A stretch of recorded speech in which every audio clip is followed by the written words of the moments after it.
రాజధాని అంటే అమరావతి అంటే బాగానే ఉంది, అంతేగాని గన్నులు తుపాకులు బాంబులు అని పెట్టంగా. గత 5 ఏళ్లలో జగన్మోహన్ రెడ్డి గారు ఏదైనా చేసి నిజంగా ఈ రోజున నేనేదో చేస్తాను అంటున్నాడు. ఆయన నిజంగా న్యాయం చేసేవాడైతే గత 5 ఏళ్లలో ఏమైనా చేశాడా? 5 ఏళ్ళు ఏదైనా చేసి ఉంటే చేసాడని చెప్తాంగా. ఏం చేసావు మొత్తం అడిగి చేసి, ఇంకా అందరూ తెలిసిన విషయం.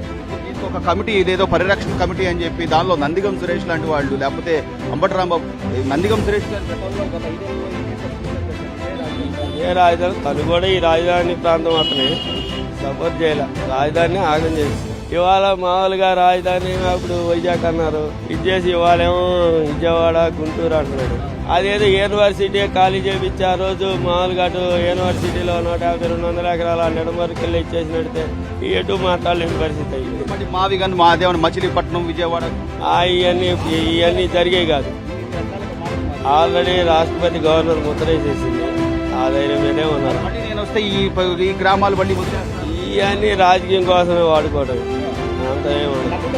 నేనైతే జనం ఎవరు నమ్మట్లా, అసలు నమ్మే పరిస్థితిలో కూడా లేదు. మావి గారిని అంటే ఒక ఆడపిల్ల పుట్టింది, ఒక మగపిల్లడు పుట్టాడు. పుట్టినప్పుడు ఏ పేరు పెట్టాలని పంతులు గారిని అడుగుతాం, అలాని మంచి పేరు పెడతాం, అంతేగాని గన్నులు తుపాకులు బాంబులు పెట్టం కదండి.